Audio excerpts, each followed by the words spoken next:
Kevin Parman présente Ce bonnet d'âne de Jordan, une fanfiction audio The Bernie Mac Show. En ce tout début d'après-midi, la classe entière baignait dans une atmosphère plutôt studieuse. Les écoliers, filles et garçons, s'affairaient à leurs devoirs, tournant une à une les pages de leurs gros livres de géographie avec un doux bruissement. Les chuchotements discrets de ceux qui se concertaient discrètement se mêlaient au léger grattement des mines de crayon sur les feuilles des cahiers de brouillon. Le tic-tac régulier de l'horloge accrochée au mur, juste au-dessus du tableau noir, créait quant à lui une cadence apaisante ponctuant le silence religieux de la classe. Chaque seconde semblait s'étirer lentement, alors que les élèves s'efforçaient de se concentrer sur leurs travaux. Résonnaient aussi dans la pièce les pas mesurés de Sœur Mary, dont chaque talon claquait précisément et régulièrement sur le linoléum, lançant un écho à travers les rangées de pupitres silencieux. Le bruit de ses chaussures qui frottaient légèrement contre le sol ajoutait une note de solennité au calme de la salle de classe. L'ambiance attentive et concentrée était presque palpable. Les regards des élèves étaient fixés sur leur ouvrage, même si leur esprit divaguait parfois, s'évadant et rêvassant dans leur esprit. C'est dans cet environnement feutré que Jordan, coiffé d'un bonnet d'âne pour avoir ploté sa maîtresse d'école, décida de tenter le tout pour le tout, avec l'espoir que peut-être son fantasme quotidien se réaliserait enfin au milieu de cette ambiance à la fois si paisible et propice à cette facétie. Jordan, désireux de rappeler au plus vite son hallucination favorite, referma soudain son manuel de géographie en entendant dans son dos Sœur Mary qui se rapprochait de lui.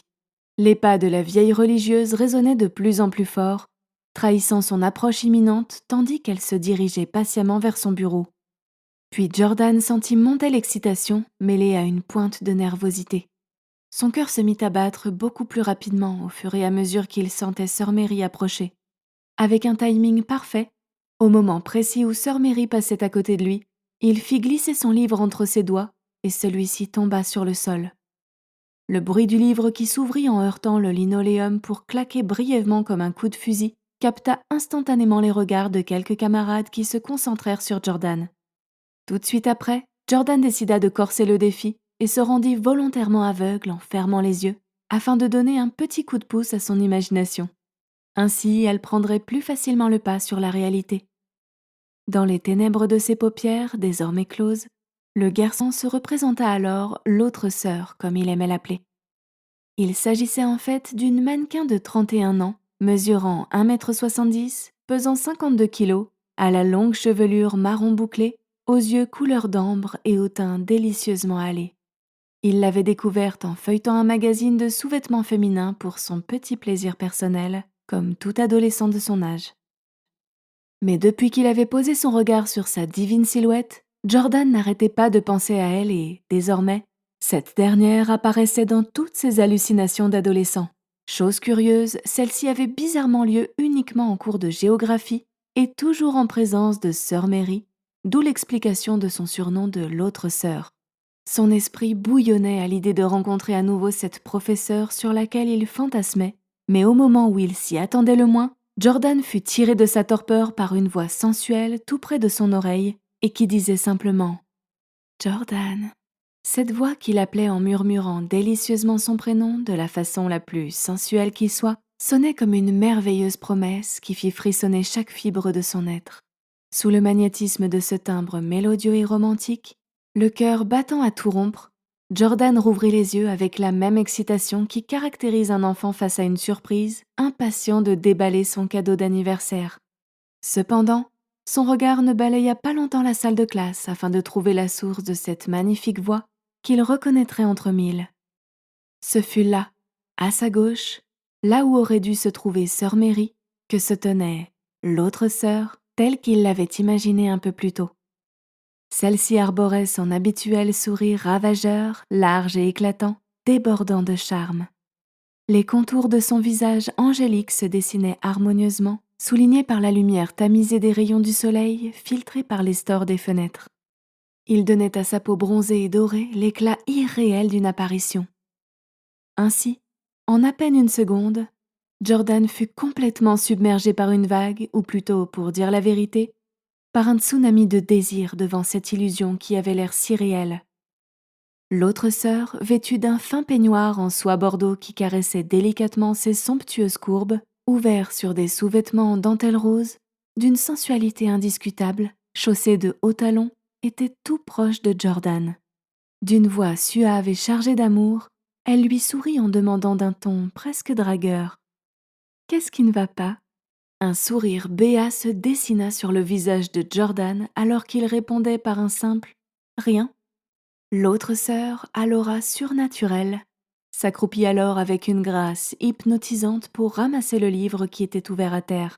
Dans cette posture à la fois gracieuse et sensuelle, l'autre sœur, avec son beau peignoir en soie ouvert sur ses sous-vêtements tape à l'œil, dévoilait sans pudeur ses cuisses impeccablement galbées.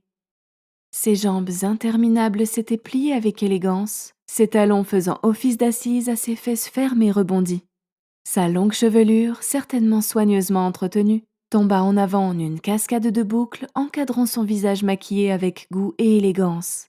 Ses genoux, collés l'un contre l'autre en un subtil mouvement artistique, se pressaient contre sa poitrine opulente, rajoutant une touche supplémentaire de provocation.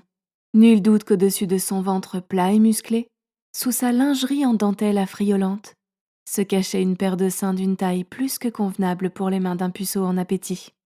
Ce ravissant tableau émoustillait les sens et révélait un tableau éminemment érotique qui affolait les hormones du jeune Jordan. Avec ses belles pupilles ambrées et pétillantes d'un amour fou, l'autre sœur regarda Jordan droit dans les yeux et lui dit de sa plus belle voix, toujours agenouillée et en lui tendant son livre, « Tu devrais davantage prendre soin de tes affaires ».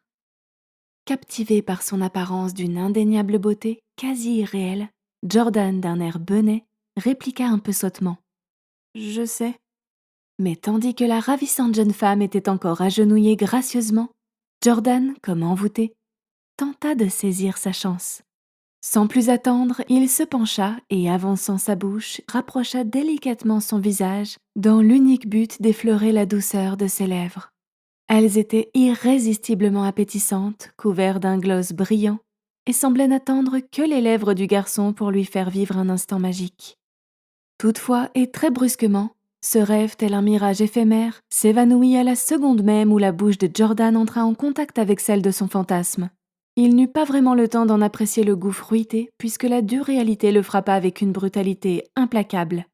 En effet, il se rendit compte qu'il n'embrassait pas la jolie mannequin à la peau dorée, mais bel et bien la vieille enseignante qu'était sœur Mary.